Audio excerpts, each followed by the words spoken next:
Hello everyone, আশা করি সবাই ভালো আছেন। লার্ন উইথ জুবাইরের পক্ষ থেকে আপনাদের সকলকে স্বাগতম। আজকের এই ভিডিওতে আমি যেটা দেখাবো সেটা হচ্ছে আমরা দেখব কিভাবে সি প্যানেলের মধ্যে আমরা ওয়ার্ডপ্রেস ইনস্টল করতে পারি। আমার এখানে অলরেডি একটা সি প্যানেল অ্যাক্সেস আছে। এটা হচ্ছে আমার ডোমেইন নেম, এটা হচ্ছে সি প্যানেলের লগইন লিংক, এর ইউজার নেম এবং পাসওয়ার্ড। ওকে, সো আমি এটাকে কপি করছি। কপি করে আমি সি প্যানেল লগইন করে নিচ্ছি ফার্স্টে। এটা হচ্ছে আমার user name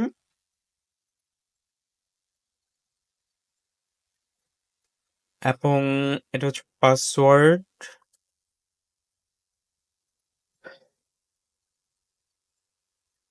so log in হয়ে গেছে। সো সিপ্যানেল লগ ইন করার জন্য আমি আপনাদের দুইটা মেথড দেখাবো। একটা হচ্ছে অটোমেটিক, অথবা বলতে পারি ওয়ান ক্লিক, এক ক্লিকে যেটা হচ্ছে আমরা ওয়ার্ডপ্রেসটাকে ইনস্টল করতে পারি। আরেকটা হচ্ছে ম্যানুয়াল ওয়ে। ম্যানুয়াল ওয়েতে আমাদের যেটা করতে হবে, আমাদের ম্যানুয়ালি ওয়ার্ডপ্রেসের ফাইলগুলোকে আপলোড করতে হবে এবং আমাদেরকে ডাটাবেস তৈরি করতে হবে। দেন হচ্ছে ডাটাবেসের সাথে আমাদের ওয়ার্ডপ্রেসটাকে কানেক্ট করে ওইটাকে ইনস্টল করতে হবে। ফার্স্টে আমরা যেটা দেখবো সেটা হচ্ছে কিভাবে ওয়ান ক্লিকে আমরা ওয়ার্ডপ্রেসটাকে ইনস্টল করতে পারি সি প্যানেল থেকে। সো যেহেতু আমরা লগ ইন করে ফেলছি, আমরা একটু নিচের দিকে আসবো। নিচের দিকে আসলে এখানে ওয়ার্ডপ্রেস নামে একটা অপশন পাবো, এখানে আমরা ক্লিক করব। এখানে ক্লিক করার পরে আমরা এখানে ইনস্টল নামে একটা অপশন পাবো। এই ইনস্টলের মধ্যে আমরা ক্লিক করব। ওকে, ক্লিক করলে আমরা এখানে দেখতে পাবো সেটা হচ্ছে আমাদের ডোমেইন নেম যেটা আছে সেটা শো করছে এবং এখানে এডিশনাল ফোল্ডারের নাম শো করছে। আসলে এটা এডিশনালি ডিফল্ট শো করে, আমরা এটাকে ডিলিট করে দিব। এটা থাকলে যেটা হবে সেটা হচ্ছে আমাদের ওয়ার্ডপ্রেসটা আমাদের ডোমেইনের নামের পর স্ল্যাশ দিয়ে ডাব্লিউপি হবে, দেন হচ্ছে আমাদের ডোমেইনটা ইনস্টল হবে। বাট আমরা চাচ্ছি সেটা হচ্ছে আমাদের মেইন ডোমেইনের মধ্যে ইনস্টল করার জন্য। এবং আমরা নিচের দিকে আসি, এখানে হচ্ছে আমাদের সাইট নেমটা দিয়ে দিব। এটা আপনি পরবর্তীতেও চেঞ্জ করতে পারবেন। এটা হচ্ছে আপনার অ্যাডমিন ইউজার নেম। অবশ্যই ইউজার নেমটা আপনি মনে রাখবেন এখানে, কারণ হচ্ছে এটা পরবর্তীতে লগ ইন করার জন্য আপনার লাগবে। আমি জাস্ট কপি পেস্ট করে এখানে রেখে দিচ্ছি। এটা হচ্ছে এখানে ডিফল্ট চলে আসলে আপনি চাইলে অ্যাডমিন ইউজার নেম এবং পাসওয়ার্ড আপনি নিজের মতো করে চেঞ্জ করে নিতে পারেন এবং অ্যাডমিন ইমেলও আপনি চেঞ্জ করে নিতে পারেন। ওকে, এখানে বাকি জিনিসগুলো আপাতত সিলেক্ট না করলেও হবে। দেন জাস্ট আমরা এখানে ইনস্টলে ক্লিক করবো ইনস্টল করার জন্য। একটু সময় লাগবে, কয়েক সেকেন্ড সময় লাগবে। কয়েক সেকেন্ড সময়ের মধ্যে ইনস্টল হয়ে যাবে। অলরেডি ইনস্টল হয়ে গেছে। এটা হচ্ছে আমার অ্যাডমিন ইউআরএল। আপনি যদি ওয়ার্ডপ্রেস অলরেডি জানেন তাহলে অবশ্যই জানবেন। ডোমেনের পর ডাব্লিউপি অ্যাডমিন দিয়ে যদি আমরা ভিজিট করি,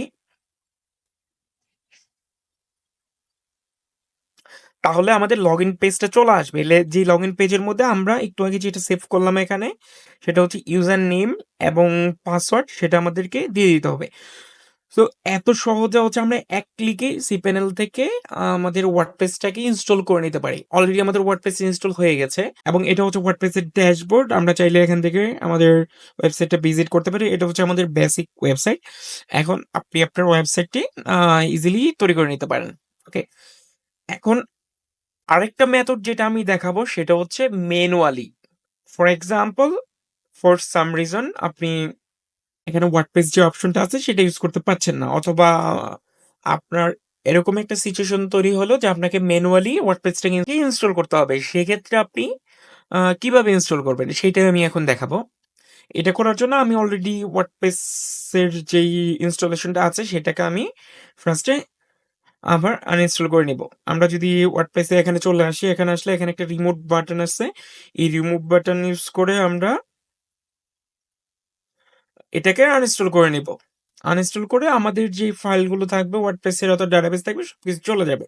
ওকে, এখন আমরা ম্যানুয়ালি আমাদের ওয়ার্ডপ্রেসটাকে ইনস্টল করব। ম্যানুয়ালি ইনস্টল করার জন্য আমাদের ফার্স্টে যেটা করতে হবে, ওয়ার্ডপ্রেস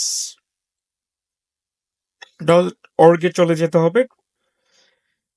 এখানে যাওয়ার পর আমাদেরকে যেতে হবে গেট ওয়ার্ডপ্রেস, দেন হচ্ছে আমাদের লেটেস্ট যে ভার্সনটা আছে এখানে ক্লিক করে ডাউনলোড করে নিতে হবে। ওকে, আমাদের ওয়ার্ডপ্রেস ভার্সনটা ইনস্টল হয়ে গেছে। ইনস্টল হয়ে গেলে আমরা এটাকে এক্সট্রাক্ট করে নিব। এক্সট্রাক্ট করার পরে আমাদের এখানে একটা ফোল্ডার তৈরি হয়ে গেছে, ওয়ার্ডপ্রেস 2। এবং এক্সট্রাক্ট করার পর ভিতরে যে ফাইলগুলো আছে এই ফাইলগুলোকে আমরা যেটা করব, কম্প্রেস করব। কম্প্রেস করার জন্য আমরা যেটা করতে পারি, এখান থেকে কম্প্রেস ক্লিক করতে পারি। ওকে, করলে আমাদের যে ভিতরে যে ফাইলগুলো আছে সেগুলো হচ্ছে কম্প্রেস হয়ে যাবে। ওকে, এই যে কম্প্রেস হয়ে গেছে, এই ফাইলটাকেই আমরা এখন আমাদের সি প্যানেলে আপলোড করব। আপলোড করার জন্য আমাদের সিপেনে লগ ইন করার পর যেটা করতে হবে, আমাদের ফাইল ম্যানেজারে চলে যেতে হবে। ফাইল ম্যানেজারে চলে যাওয়ার পর আমরা একটু ওয়েট করছি, সাইটটা লোডিং হচ্ছে। ফাইল ম্যানেজারে আসার পর আমরা চলে যাব পাবলিক আন্ডারস্কোর এইচটিএমএল এর আন্ডারে। এখানে যাওয়ার পর আমরা হয়তো বা এরকম একটা দুইটা ফাইল দেখতে পারি, বাট এখন যেটা করব, এই পাবলিক আন্ডারস্কোর এইচটিএমএল ফোল্ডারের ভিতরে এসে আমরা আপলোডে ক্লিক করব। মেইনলি আমরা আপলোড করব আমাদের ফাইলগুলো এটার আন্ডারেই। এটার আন্ডারে আপলোড করলে যেটা হবে, আমাদের ওয়েবসাইটটা রান মেইন ডোমেইনের আন্ডারে। ওকে, এখন আমরা সিলেক্ট করে দিচ্ছি। আমরা যদি ডাউনলোডে চলে যাই এবং ওয়ার্ডপ্রেস টু ফোল্ডার সিলেক্ট করি, এবং আমরা যেটা কমপ্রেস করলাম মাত্র সেটা হচ্ছে এই ফাইলটা। সো এটাকে আমরা আপলোড করে দিব।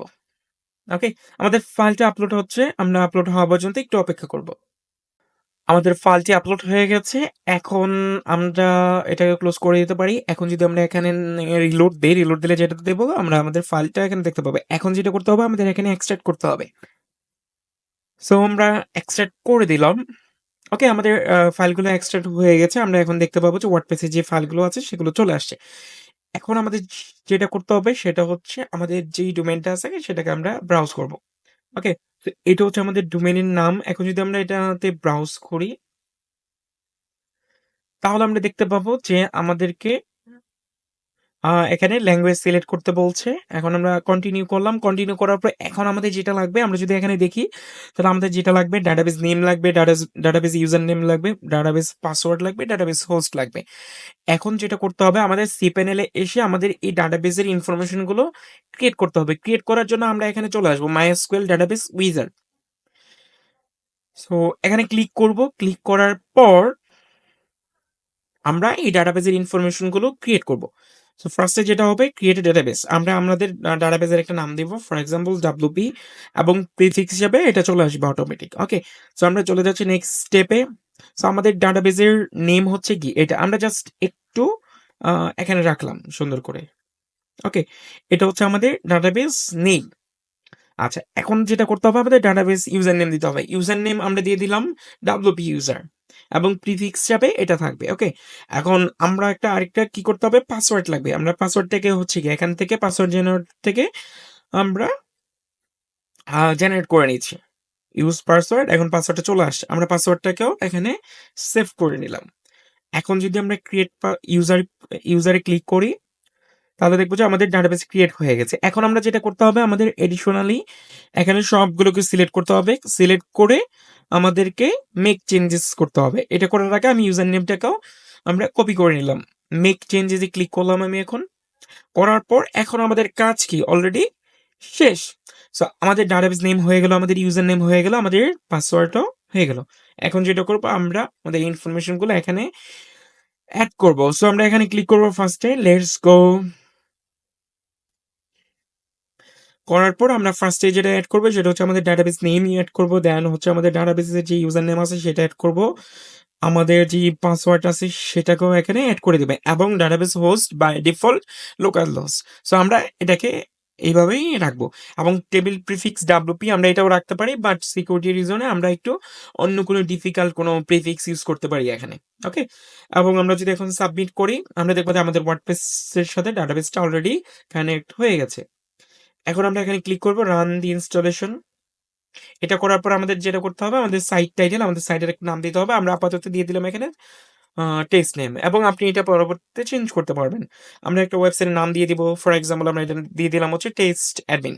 ওকে, এবং এটাকেও আমরা এখানে রেখে দিলাম, এবং এটা হচ্ছে পাসওয়ার্ড অটোমেটিক জেনারেট হয়ে গেছে। আপনারা চাইলে এটাকেও চেঞ্জ করে নিতে পারবেন। এখানে একটা ইমেল দিয়ে দিবেন আপনার ইচ্ছা মতো। আমি এটা দিয়ে দিলাম। ওকে, আমি সেভ করে নিলাম পাসওয়ার্ডটাকে। এবং এটা হচ্ছে একটা ইম্পর্টেন্ট অপশন এখানে, সেটা হচ্ছে আপনি আপনার ওয়েবসাইটটাকে এখনই সার্চ ইঞ্জিনে ইন্ডেক্স করতে চাচ্ছেন কিনা। সো এক্ষেত্রে যদি ইন্ডেক্স করতে না চান, তাহলে হচ্ছে আপনি এখানে চেক করে দিবেন। আর যদি ইন্ডেক্স করতে চান, তাহলে হচ্ছে এটাকে আনচেক অবস্থায় রেখে দিবেন। এখন আমরা ইনস্টল করে নিচ্ছি। আমাদের ওয়ার্ডপ্রেস অলরেডি ইনস্টল হয়ে গেছে। ইনস্টল করার পর আমরা এখন লগ ইন করবো। ওকে, লগ ইন করার জন্য আমরা যে ইউজার নেমটা সেভ করলাম এখন, সেটাকে আমরা এখানে দিয়ে দিব। ইউজার নেম এবং পাসওয়ার্ড। এখন যদি আমরা লগ ইন করি আমরা দেখবো যে অলরেডি আমরা লগ ইন করে ফেলেছি। সো আমরা কি করলাম? আমরা ম্যানুয়ালি হচ্ছে কি এখন আমাদের ওয়ার্ডপ্রেসটাকে ইনস্টল করার জন্য, এটা করার জন্য আমরা যেটা করলাম ফার্স্টে হচ্ছে আমাদের ওয়ার্ডপ্রেসের যে ফাইলটা আছে এটা ডাউনলোড করে আমরা আমাদের এখানে ফাইল ম্যানেজারে আপলোড করলাম। দেন হচ্ছে আমরা ডাটাবেস ক্রিয়েট করলাম, একটা ডাটাবেস ক্রিয়েট করে যে ডাটাবেসের ইনফরমেশন গুলো অ্যাড করলাম। অ্যাড করার পর কি হয়ে গেল? আমাদের জাস্ট ইনস্টল হয়ে গেল। সো আমরা দেখতে পাচ্ছি যে ম্যানুয়ালিও ইনস্টল করা হচ্ছে ওয়ার্ডপ্রেসটা। খুব বেশি কঠিন কাজ নয়। ভিডিওটি দেখার জন্য আপনাদের সবাইকে ধন্যবাদ। আশা করি সবাই ভালো থাকবেন।